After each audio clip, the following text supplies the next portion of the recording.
Hello and welcome to this very special webcast from Installation, brought to you in association with the 2020 AV Technology Awards.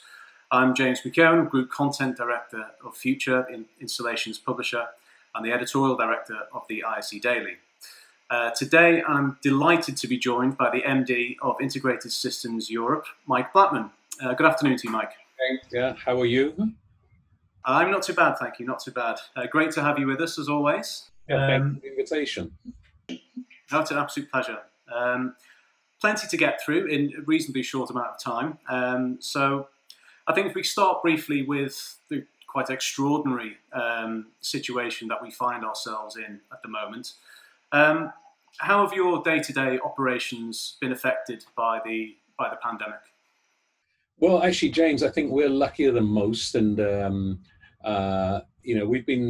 we work actually across multiple offices. And when we started ISE, we started to employ people, trying to get people for their talents rather than where they're based, to try and get the best people we could. Result was we started with a decentralized organization, and we had to put tools in place to actually help us operate in that way. So we've actually had everybody sort of started to build up the organization, people working from home or in remote offices. We now have three offices, three main offices: Munich, Amsterdam, and now Barcelona. And a lot of people who actually have home office. So, some of our content team are UK based, who are working from home office. Some of our salespeople are all based in their locations as well. So we've been using video conferencing, before that is teleconferencing, as a way to actually keep the team in communication.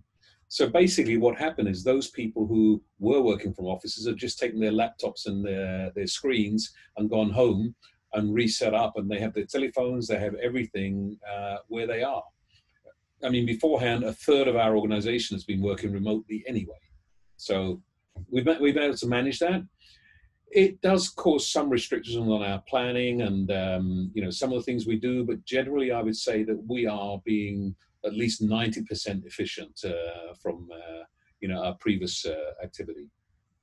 That's good to hear. It's very similar to our own situation, with everybody sort of obviously remote working, but reasonably well equipped to do so. So it's good to hear that you're still at quite a high output in terms of efficiency, etc. Let's reflect on the ISE just gone, 2020. Obviously, it's the last one in Amsterdam. How happy are you when you reflect on it with how the show went? And we'll get to the specifics of the challenges shortly. But considering everything that was unfolding around you, you must be delighted with how it went. I mean, James, I will say that we were lucky with our timing. I think if the show had been, 1 or 2 weeks later, we might have been in a much more difficult position to actually continue with the show. And I'm sure we may have been forced to cancel. But as it was, things were just starting to happen.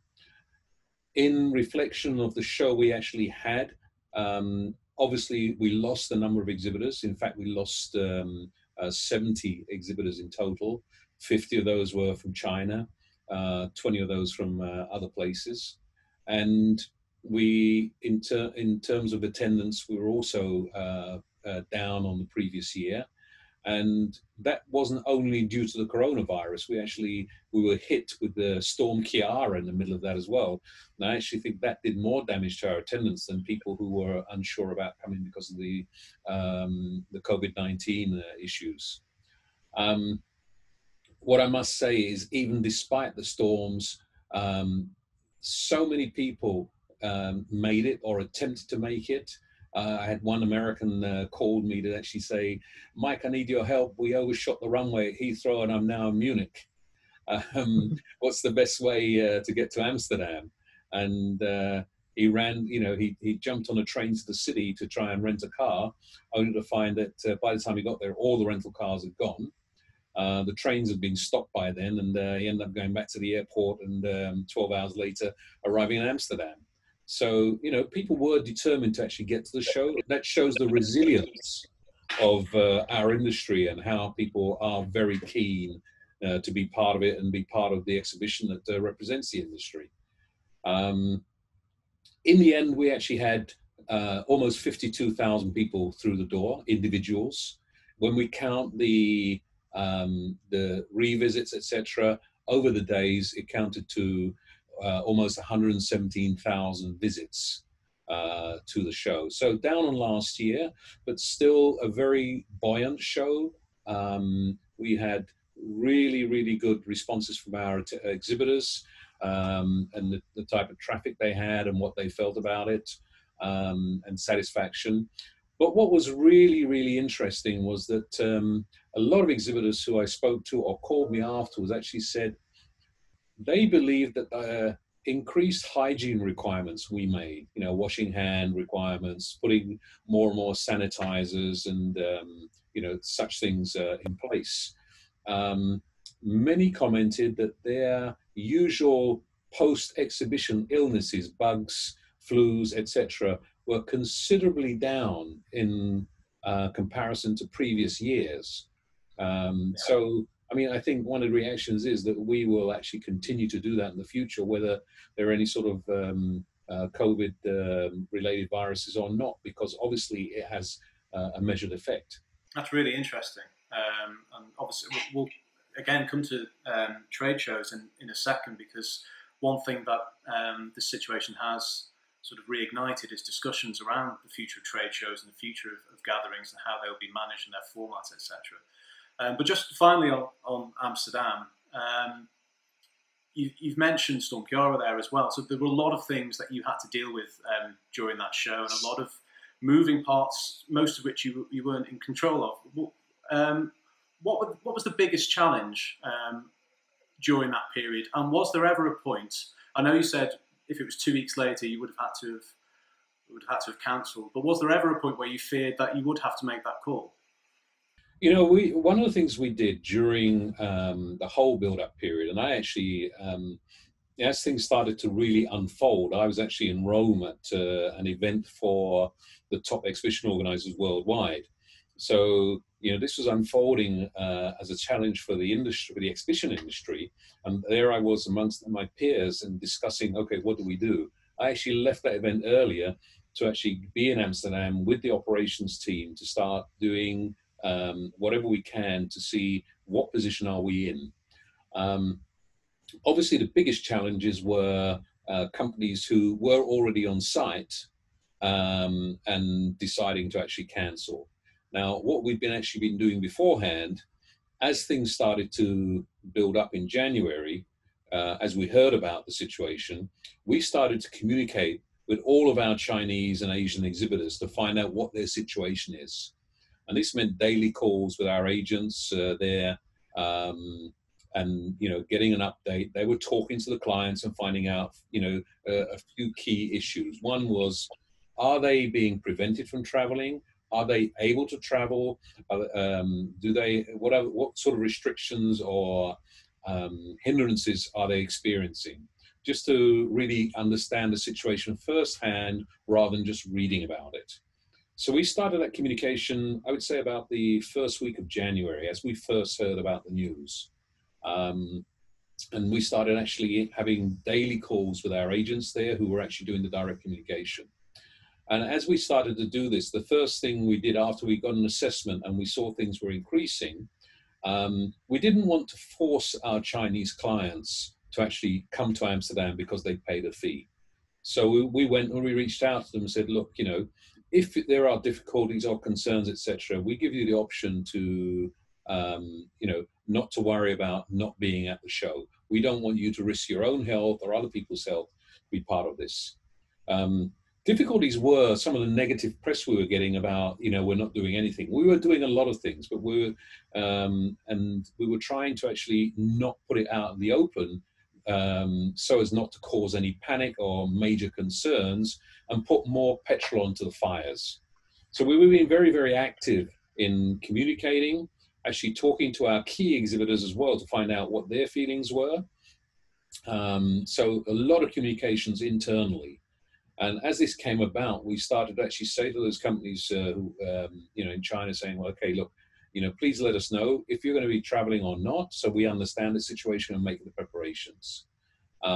So by the time we were, in our build-up process, we knew which companies weren't coming, and we were doing as much as we can to relieve their own issues and help them make those decisions voluntarily. We were never in a position to actually cancel those companies ourselves, because they had contracts with us, and there was nothing in the legal requirements from the countries, the Netherlands or Europe, etc., that could actually put us in a position to say, you cannot come. That would have been illegal. So we had to take this as a voluntary initiative from each of the companies, and also help them in actually making their decisions. So, and then what we had to do is also, that's one part of it. Second part is that you suddenly end up with holes in the floor plan that have to be filled. Now, a small 3x3 is not a major issue to decorate or put some seating on. But when you have an 800 square meter stand of LG in a very prominent position, you have to look and say, what do we do? And also to help them, because they'd already constructed their stand. So we had to help them, to assist them. This decision that was made from their headquarters that they had to do this. And so we had to really help and facilitate them in actually doing a move out in the middle of a construction period for other companies. And then the biggest concerns were the rumor mill then, that obviously, it flew around very, very quickly. First was that, the companies who had canceled Mobile World and made that public, and they were part of ISE. So, we had to go and actually make sure that these companies were still supporting us and still committed to the show. And secondly, to try and kill the rumor mill. So my team went out on the floor, talked to the companies, made photographs, started to tweet this. And then those companies started to do the same thing. Actually, they started a campaign themselves, actually say, we're at ISE, here's our booth going up, we're all looking forward to it. And that gave a very, very positive message throughout the industry. It's an incredible amount of work, by the sounds of it, that goes into planning these shows, regardless of, even before you get to crises like this. And obviously we've seen a lot of major trade shows since ISE having to make decisions like those that you had to consider as well. As I mentioned before, this has sort of reignited some industry discussion, not just in this industry, but across sort of the business workspace, about the future of trade shows, their purpose, their relevance, etc. But I think moreover their format from the current situation. Do you think this, and you alluded to how you would go about changing the way you do trade shows going forward in terms of sanitization, etc., making it more cleanlier place to be. But do you think this will change trade shows going forward? I mean, certainly trade shows will change. Trade shows will not end. Trade shows will not end. There's one thing which is they've been going for. I think the first ever trade show was the Leipzig Fair a couple of 100 years ago, and one thing in the last years, I think 30 years ago, I heard, or more than 30 years ago, I saw the first virtual trade shows being launched and being pitched as being what's going to happen in how trade shows exist. We're in an industry where people want to physically see things. They can't assess everything online. There are certain elements of it they can, but they can't really get a good impression of the products and solutions that are being created by the AV industry online. Second part of that is that the nature of people is that you want to have communication and contact. I'm sure many people are feeling the pressure or the differences and really aching to get out and meet people again at the moment after being locked down for, I think, 3 months now for most countries. And that's the human nature. We want to meet with our peers. We want to physically shake hands, and well, that'll change, I'm sure. But we want to close the deal face to face. And one of the things I think you must realize when you sit in a meeting, and we as an industry have, I think, one of the best resources in terms of collaboration tools to get through this situation right now. But I've spent 3 months now sitting in front of the screen and having daily video conferences. First thing, I'm a lot more tired than I am normally. Secondly, it's very hard to assess the real feeling in a meeting when it's just on screen. So you can't see the body language. You can't read what's behind what's being said. So more and more people want to actually have the real interaction and see people face to face. Despite that, collaboration tools, I think, are one of the best things that have come out of our industry in actually, making possibilities like this happen, to cut down on travel, to cut costs for organizations, etc. I think it's a wonderful resource that we all need. We use it as a team. My team meets once a week, the whole team, via video conferencing, and we've been doing this for years. Having a decentralized organization, we felt we need to meet regularly, and rather than just speaking on the phone, we want to see each other and be able to present to each other. So it's a great tool, but only to operate in this way, I think, is difficult. So what that's going to change is, yes, you will see in the future that ISE, amongst other large trade shows, will be adding a virtual element because we feel we need to. We see the whole industry looking at various ideas, and we ourselves are assessing various platforms in which we can add a virtual element to the show. I just read a couple of days ago that the IFA, the International Funkausstellung in Berlin, which is the equivalent of the Consumer Electronics Show, they normally have a couple of 100,000 attendees, and they're going to restrict their event down to 1,000 attendees per day, invitation only, and trade and press only. So yes, they will help the consumer electronics industry to actually present new products, etc., online, and they will give the people who are the multipliers the opportunity to actually do that. Our industry, we are not speaking just to consumers. The ISE show is basically focused on the trade, and we have a much larger trade element in there. So I think to take this business model, say 1,000 people a day, is not going to be working and won't satisfy our exhibitors. So we're looking at other ideas. Now, the Union de Foire International, which is the international organization for the trade association industry, venues and organizers, are actually leading the charge and actually trying to revamp how we do shows, give ideas to organizers, and help us to look at new ways of actually presenting our business. And we're already seeing things like new hygiene concepts, UV light into the ventilation systems to kill germs and bacteria, all sorts of new things. Also to add the elements of social distancing that can actually work in a trade show environment, to actually see how that happens. And what you'll see is in the next few months, as the industry starts to kick back in, various ideas and concepts being tested. So we are lucky with ISE in that we have a chance to look over the next 6 months or more, see what is working, what ideas are actually playing out to be the ones to follow.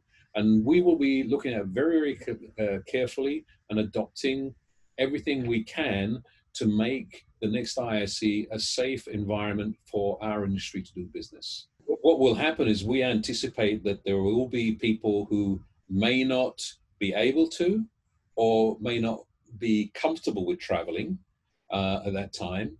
And for this reason, we will add a virtual element to our show to actually give those people an opportunity at least to interact with the exhibitors and other visitors. But it's not a replacement for physically being there. No, it sounds supplemental value, obviously, to the physical trade show. And we obviously look forward to learning more about that as and when the plans come into place. In terms of Barcelona and looking ahead, there is some time to run between then and now. What's the mood of your exhibitors when you're in discussions with them about the show next time round? Are they optimistic about the show, etc., and your plans for it? Yeah, I mean, obviously, there's a lot of concern about what will the whole environment be like in February next year, and concern. The general feeling is everybody wants ISE to happen, because at this stage it's probably going to be the first trade show worldwide that's actually occurring in our industry. Now there are some others planned, and we hope they will run. But in terms, unfortunately, our sister event, Infocom, has had to change to be a virtual event. And the Infocom Bangkok show has had to be cancelled. Beijing has been moved forward, etc. The Australian show has been cancelled. And we're seeing a lot of these. So the industry, certainly in Europe, we will be the first event in the industry actually happening. And everybody wants somewhere, everybody wants a kickoff, everybody wants a positive message. So the feeling at the moment is everybody wants the show to happen, everybody wants to be there, but there are concerns. Majority of our big exhibitors are all committed, and they're all there and really are fully behind the exhibition. Obviously, there's one sector of our industry that is suffering, and that's the live events market. And these are companies who have been doing well last year and have seen their business going from 100 down to 0 in a matter of a couple of weeks, and that's very hard for any organization to survive and cope with. So we're happy to see the ones that really are getting through, but they're struggling. And we are trying to do whatever we can to create a platform they can be part of, if they want to be by that time and are in a position to be at that time.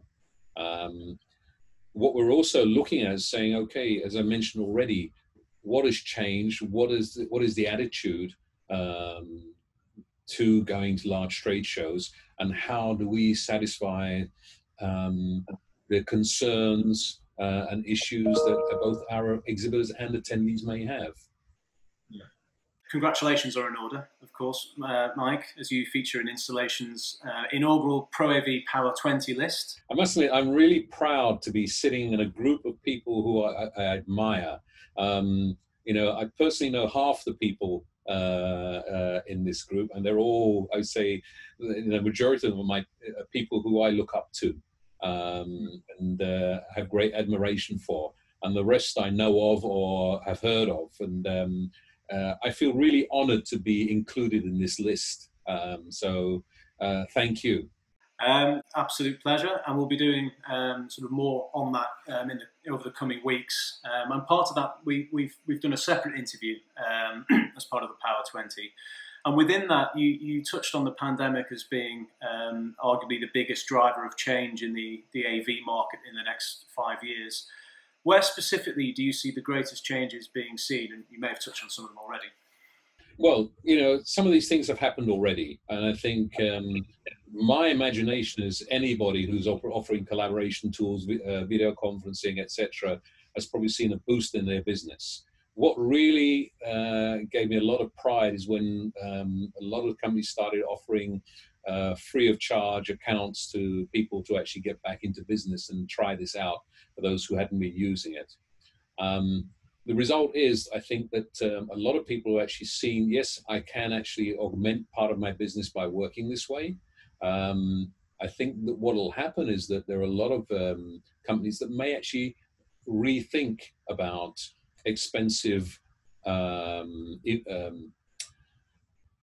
using my German now, Immobilien, properties and rental facilities they have in whichever cities they're in, and start to actually look at the advantages of teleworking, of actually offering people the opportunity to work from home or to mix it. Now, I know in your organization, you already had it for a long time, having visited and seeing that you guys always had hot desks and people came in and out. And I wonder how many more companies will seriously think about that in the future. And this actually makes it, for the AV industry, a huge opportunity, not only to sell the tools we already have, but to start developing new and more interactive and interesting tools to make it more effective. I mean, we've seen notes already as a news that Google have told their employees that they can work from home permanently if they want to. And, you know, I think when I think of, you know, for a lot of people, this actually makes a lot of sense, you know, and actually your work-life balance, you know, how much time you're spending in the car every day going to the office. I'm lucky my office is 15 minutes away from here, so it's not a huge issue. But I've always had a home office from the very beginning, because I ended up doing a lot of calls in the evenings to the USA or start early in the morning to Asia. And you know, if I'm doing calls until 10 or 11 o'clock at night, I know that I don't have to drive the 15 minutes home. I can just fall into bed as soon as I'm finished. There's a huge advantage in that. So I think these are some of the bigger changes that will actually happen. I think that there will be, I mentioned already, new ideas of how we work collaboratively. So a lot more companies will be looking at and investing in R&D to actually accelerate how we work creatively, and how we can actually have solutions that enhance how we work remotely. And you touched on the collaboration tools and the wonderful solutions that this market puts out. And another thing we touched on in that interview was what needs to change in our market. One of which was telling our story to the wider world. And this is a case in point, isn't it? You know, through this pandemic period, the tools and solutions created by this industry are in widespread use, solving problems. Yeah, absolutely. And I think, you know, there are things which our industry associations, both the VIXA and CEDIA, are doing a lot to firstly promote what our industry does and give it a larger platform, so that we're, you know, the AV people or some of the IT people in large companies know what AV is, but the senior management, for them, they say, "Oh, this is just part of IT," or, you know, they're very little. They just, it just has to work for them. They're not very concerned about where it's coming from. And you know, the more relevance and the more visibility we have with senior management, the easier it is for companies and people who are actually doing the purchasing or making the decisions. The easier it is for them to actually say, "This is what we need." If the people who are actually given the budgets can understand what it does for them. So, you know, both associations are putting outreach programs to corporates, to industry, etc., and showing them ways in which they can communicate. What we're looking at is also we create a platform within ISE for the associations to actually reach out to verticals. More and more, the manufacturers want to see end users, corporate end users, not consumers. Mind you, I think consumers are becoming more, especially in this situation, consumers are becoming more and more aware of what our industry is. Obviously, companies like Zoom and Microsoft are really in the forefront now, and people are starting to say, "Oh yeah, video conferencing," and you know, Zoom has almost become an industry word for video conferencing. They've done very well in this period in the consumer market. So, you know, it's very interesting when people say to me, "Oh, I'm in a Zoom conference," and it doesn't matter. It might not be Zoom. It might be Google. It might be Microsoft Teams or whatever. But it's just something that's come into the dictionary for these people at the moment. And I think there are advantages for us to actually do that, to push this further forward. So there's much more visibility as a result of the current situation. I think what has also happened is that you know, diversity is another issue that needs to be addressed. You know, I mentioned this is me accepted. This is an industry of old white men, and we're seeing more and more promotion to actually get more women involved, younger people involved. And, you know, I think there are many platforms for diversity within the industry associations, and it's helping promote the industry further as well. Okay, super. What have you made? And again, we've sort of touched on this a little bit, but what have you made of the way the AV community has come together during this period, whether that's through sort of increased remote access to professional development, online tools, or general support for people's well-being? It seems that sort of despite being far apart, the community has never felt closer together. Absolutely, you know, I've been taking part, participating in quite a few online webinars and discussion groups, and just to hear what the feeling is and what people think. And it is, you know, there's a lot more collaboration between competitors. There's always been dialogue, but what I'm seeing is a lot more collaboration. You know, there's skill sharing going on, and it's. I mentioned already, you know, the activities that some of the platforms for collaboration have offered by giving out free accounts to actually give people a chance to actually not only be able to operate straight away, but to be able to test this without any financial commitment. Long term, I think these are sort of things that really, well, they make me proud to be part of it, to say, hey, that comes from the industry I'm involved in. No, fantastic.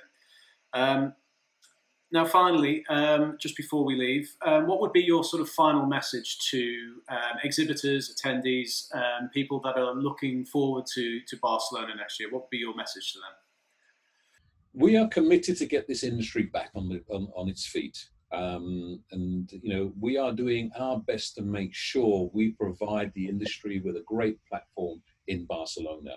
And this isn't my selling speech. This is me with a commitment and a real feeling for what I'm involved in. And, you know, we will do everything possible, as I said, to create a safe and good environment for everybody to come back together, meet and do business, to learn, to, you know, get these opportunities back and get the industry kicked off again, to create great products, great solutions.